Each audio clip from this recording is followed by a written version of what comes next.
welcome to the Day with Trae. Hey, what's going on? Thank you for having me. Absolutely.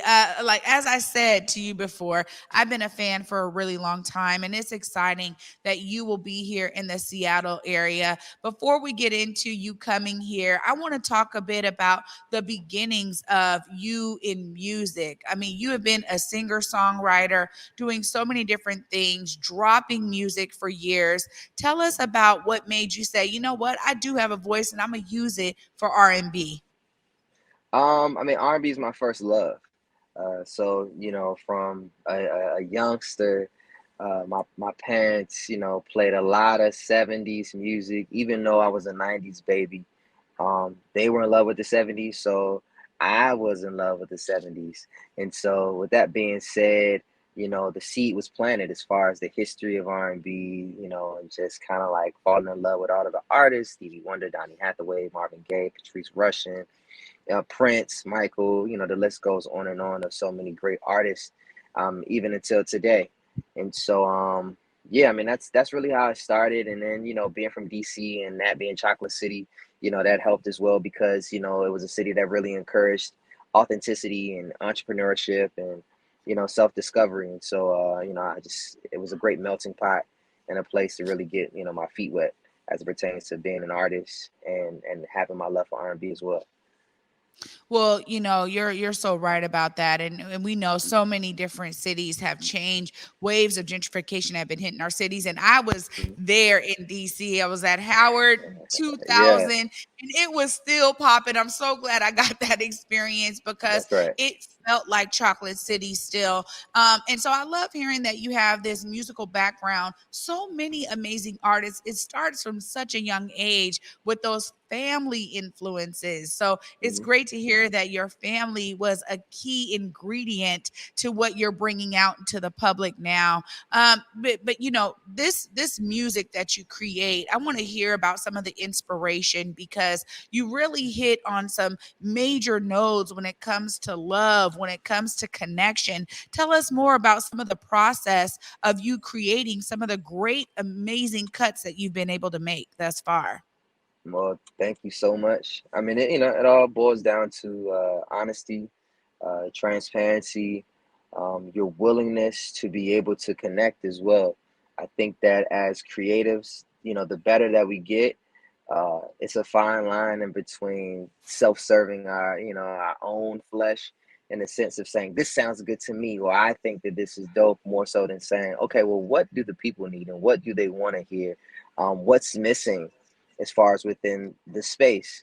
And so my job, I'm a servant, to the art. And so at the end of the day, my job is trying to figure out where there's lack or where subject matter, where we can kind of fill in the blanks and, really bridge the gap in between it. And so a lot of my inspiration comes from that and the motivation for it as well. So, whether I'm doing a cover or whether I'm doing original music, like for Midnight Microdose, I knew that, you know, we're in a space where we're in R&B where I feel like it's a lot of toxicity and it's a lot of gray area. So it's a lot of relationships that and stories that are being told where it's like, we don't know what we're doing, but we do it anyways, and there's nothing wrong with it.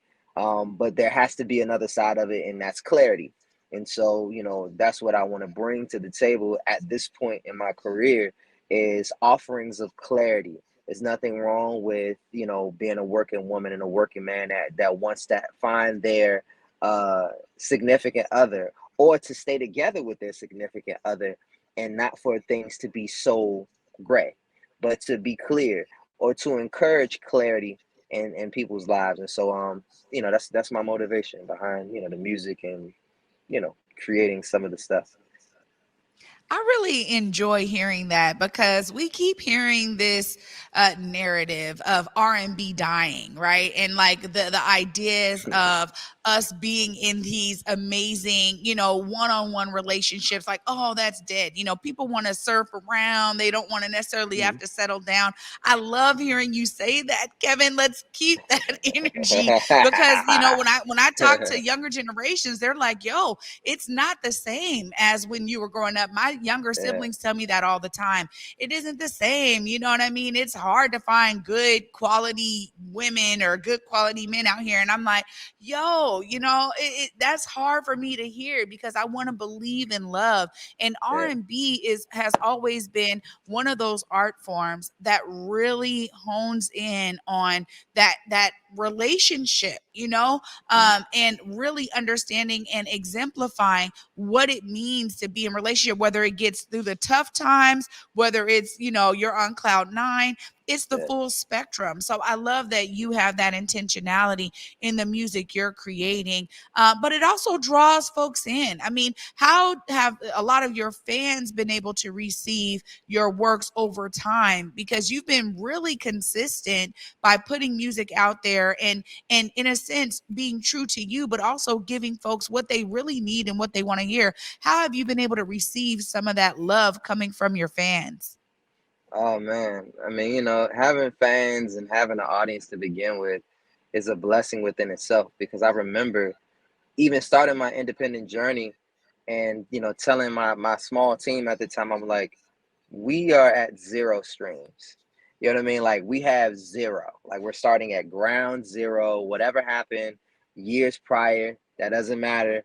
Like we're starting at zero. And so to see the growth and progression in the sense of every project and every song, you you're filled with gratitude. And I think that allows for you to excel even higher and far beyond what you can ever imagine for yourself if you have that attitude of gratitude.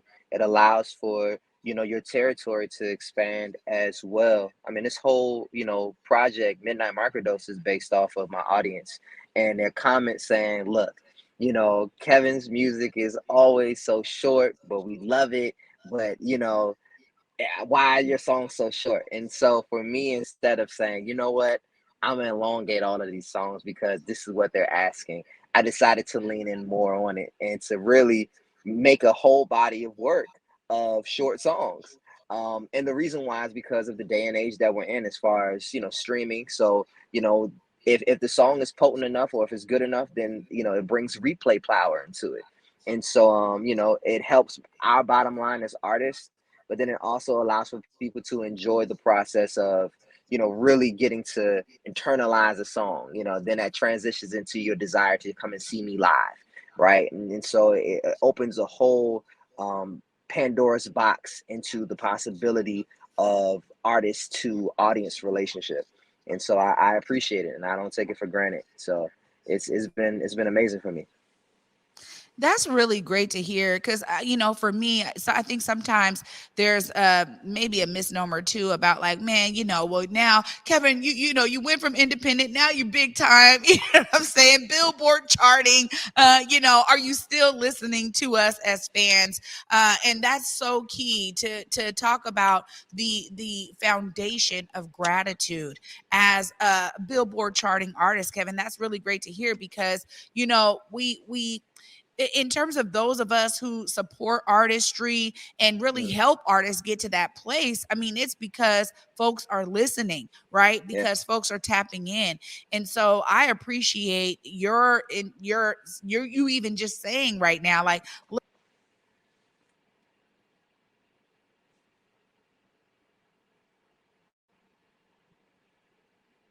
Uh-oh. So for some reason I can't hear you right now. The sound went out, but you can hear me. you But I yeah, can't. I can hear you now. Can you hear me? Yes, yes. Okay, there we I'm go. sorry. Yes. Uh Okay. Well, I appreciate you saying you're leaning into the short songs and that Yeah. you're making sure that, you know, fans are understanding your artistry and why you're doing that. Because I was gonna say something too. I'm like, you know, a lot of this stuff when you think about an EP or you think about some of the ways that you've been able to create music, I was thinking like when I talk about prototype, you know. I Yeah. was like, this is amazing to just hear your melodies over the tracks, the harmonies that you're doing, all of the ad libs in the back, the layers that you put in your music are very specific. And it's like you can tell that you have a real love for it because of all into it. But I've been like one that's been listening for a very long time. So it's great to see that you're like, no, I'm honing in on this, man. Short songs, it works with the stream. And also that you're open and flexible to grow with this technology. Cause that was going to be a question I ask is, now it's very different. I was at an event the other day and they said, cable is dead. Like TV is dead. Folks are Mm, all on stream. We're no longer going to necessarily go into BET to see the mm. upcoming videos. So how do you ensure that not only on the streaming services, but with some of the videos you do, that you make sure it's accessible to this new wave of technology everybody is engaging with? I mean, I think the thing is, you always got to go in with the mindset that you don't know everything, right? And so just because it worked on one platform doesn't mean that it's going to work on all. And so you want to bring all of the smart people in the room with you as it pertains to, their various expertise. And so I always started off with saying, look, I don't know. And I'm curious to understand the mechanics of why certain things work. And some people may have the answers for me, and some people may not. But by being open and saying that I don't know, I get to solutions quicker versus a lot of the constant back and forth. And bringing that into just all of the new technology, you got to embrace it. You got to embrace it for what it is and for what it's worth, but also understanding that, just like J. Cole said, is like being a middle child. Being a middle child and being just like right in the midst of just kind of like, you're not young and you're not old, you're just like in the thick of it.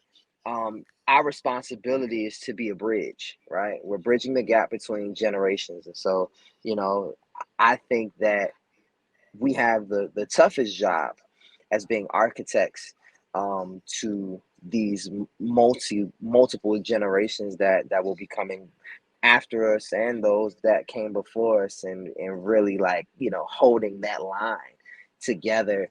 Like you said, people say that TV's dead, people say that radio's dead, but it's very interesting in the sense of, if one of your favorite artists got on Jimmy Fallon or the Tonight Show, that's still a big landmark, and that does show success. Is still like a traditional standpoint of success, so we can't ignore that either. But it's embracing both sides of it to say the Tonight Show is important, but you know what I mean, like every other thing as far as on YouTube and every platform that we have, it's important. It's just about validating each and every one, you know what I mean, and not holding rank, you know what I mean, in the midst of all of the amazing things that we have. And so, it's just about finding a balance and just having community that's smart enough to diversify your resources and your abilities and your material. Yeah, absolutely. I agreed. And you just mentioned community there. I mean, it takes a very strong, supportive team to grow with you. Tell us about that growth, because you've been in the industry for years, Mhm. and your team has probably grown over time. But tell us about some of that background that a lot of folks may not understand. It really takes that team of experts, as you said, too, to be there to ensure that your growth is continual, from one project to another. But just tell us how strong your team is and how connected you all are. I mean, I think team is very important, and you have to understand the power of what you bring to the table, especially if you are the artist or the focal point or the front runner, or the one that's kind of in the front of the TV or whatever the case may be. You have to know the role that you play, and so sometimes as a leader or influencer of your team or of your community, you have to have real conversations as well, where the bond has to be tight, but then you have to have these moments of transparency to say, hey, you know, you were slipping this week. You know what I mean? And having those conversations individually instead of chastising someone collectively, but to, isolate to say, hey, this could have been better. You know what I mean? Let's get it together, for the collective so that we can all do better. And so, then there's another side of it as well, where sometimes you may have to, shed your whole team. I remember, the team that I had, 5 years ago is completely different from the team that I have now. But it's because of where I was, in a sense of the things that I needed, the things and the places that I was going. When your vision changes, sometimes that means that certain people can't go along for that ride when the vision changes because their eyes aren't set in the same place that you are. And so it's always great to align yourself with people that match your vision. And that's going to give you honest feedback. You know what I mean? I don't believe in yes men and women to be around me, but I want for people to make me better at what I do, and that on both ends we can take constructive criticism, because at the end of the day, a win in the team is a win for all of us. And so it's not just about the front runner, but it's about everybody, because at the end of the day, when somebody's sitting on a panel or somebody's doing a TED talk, and your name gets brought up, you want to make sure that there's only positive things to say about that, and that we can Yeah. make history together. So yeah. Yeah, no, yeah, absolutely, and I appreciate that that transparency you just shared with us. Because if you got to shed the team in order to get to the next level, realize the vision, that's so important. When we think about the history and legacy of Juneteenth, this has been celebrated in Black communities for decades, right? And now with this kind of national recognition, we're seeing a plethora of Juneteenth celebrations. I want to hear from you. Why you chose to come to Seattle and bring your talent here. We're so excited to have you for this Juneteenth celebration, but it also holds a different weight because it's not just about a concert, right? It's also like, look, you're bringing your talent to something that's elevating and highlighting, this point in our history when we think about Black liberation and freedom. Tell us more about your decision to be with us in Seattle for Juneteenth. Well, this will be my first time in Seattle ever, and so Wow. I figured this would be a great moment in time to go to Seattle for Juneteenth. I think that Juneteenth is a holiday that's based on awareness, and awareness of, like you said, of liberation, awareness of who we are as a people, our worth, our value. To remind ourselves of the power that we possess, even when all things may be stripped away from us. Um, we are powerful and we are necessary, not just to our community, but to the culture as a whole and to the world, and what we bring to the table. And so that's what we celebrate. And so Juneteenth, I'm so glad that it's national. It should be global because of our impact, and what we bring to the table. And so the whole world should celebrate it, and come together to acknowledge our abilities and just our amazingness.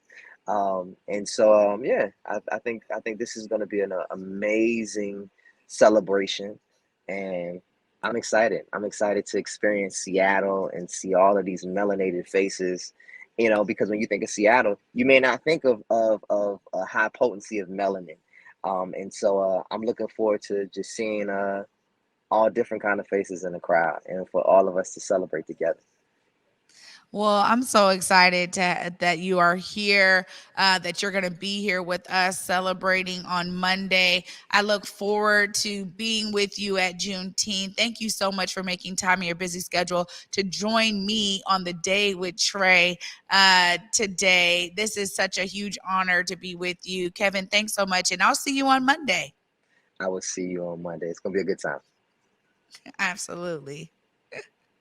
Wow, y'all.